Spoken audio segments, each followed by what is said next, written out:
আমি আপনাদের কাছে একটা বার্তা দিতে চাই। গতকালকে শেখ আহমদুল্লাহ আমাকে একটা মেসেজ দিয়েছেন এবং অনেক আলেমের কাছে মেসেজ দিয়েছেন। উনি এখানে 4টা প্রস্তাবনার কথা বলেছেন। শেখ মেসেজ পাঠায় বলছেন যে এইটা পারলে আপনি অন্য জায়গায় পৌঁছায় দিবেন, এটা আমাদের জন্য একটা আন্দোলন হোক। সেটা হচ্ছে এই বিশ্ব বেহায়া দিবস যেটা আসতেছে, এটার জন্য আমাদের 4 ধরনের পদক্ষেপ নিতে হবে। একটা পদক্ষেপ মানুষের মধ্যে সচেতনতা তৈরি করা, নিজে দাঁড়িয়ে আল্লাহর মন মানসিকতা নিয়ে প্রত্যেক জায়গায় এটা পৌঁছানো। 2 নম্বর, যেই সকল প্রতিষ্ঠান যেটা হচ্ছে আমাদের ক্লোজ আপ থেকে শুরু করে এই গ্রুপ এইগুলো প্রমোট করে, একদল দাঁড়িয়ে আল্লাহ তাদের কাছে যাওয়া এবং তাদের কাছে বলা স্ট্রংলি যে এই কাজ ইসলাম নিষেধ করেছে, এটা আপনি করতে পারেন না। অথরিটির কাছে যে তাদের কাছে বলা, যদি না শুনে তাদেরকে হুমকি দিয়ে আসা। আমরা কিন্তু এটার জন্য আপনাদের এমন বয়কটের ডাক দেব, জম্মের শিক্ষা পেয়ে যাবেন। আপনার ব্যবসা কিন্তু লাটে উঠায় দেওয়া যাবে। অতএব আপনারা শুধরায় যান, সোজাটাও বলতে হবে, বুঝাইও দিতে হবে। 3 নম্বর, কতগুলো লিফলেট বিতরণ করা।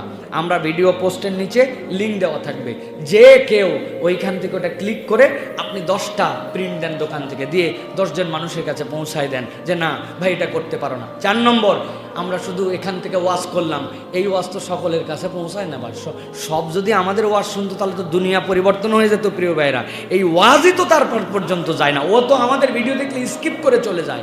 তাহলে এই যে পাবলিক ইউনিভার্সিটি, প্রাইভেট ইউনিভার্সিটি, হাজার হাজার ছেলে মেয়ে ফিজিক্যালি তাদের কাছে দাওয়াত নিয়ে যাওয়া, তাদের কাছে পৌঁছানো, ইউনিট বাই ইউনিট ওলামা ইকরাম ভাগ হয়ে পুরা দেশে ক্যাম্পেইন করা। সর্বশেষ খতিব, ইমাম এবং প্রত্যেক মসজিদে একটা 5 থেকে 7 সদস্যের একটা দায়ী টিম থাকবে, যে আজকের ডেট থেকে আগামী 3-4 দিন মহল্লার মধ্যে আমরা ওয়ার্ক করব।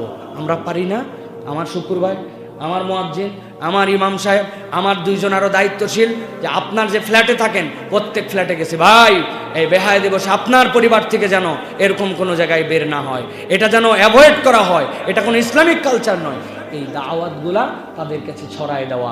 আর সর্বশেষ, মানুষের মধ্যে এইটার কনসেন্ট্রেশন বৃদ্ধির জন্য সভা, সেমিনার, বিভিন্ন জায়গায় যেগুলো প্রোগ্রাম হচ্ছে ওইগুলাতে গঠনমূলক কথা বলে মানুষকে বোঝানো।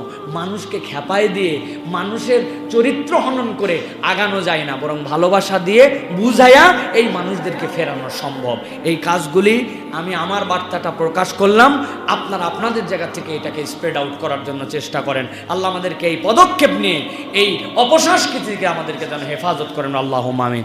যারা শুনতেছেন, যারা আপনারা দেখতেছেন, যারা এগুলো বার্তা পাবেন, শেয়ার করেন, ছড়ান, জানান, ব্যক্তিগত পর্যায়ে দায়িত্ব নেন। আল্লাহ আমাদেরকে বোঝার জন্য তৌফিক দেন, বলেন আল্লাহুম্মা আমিন।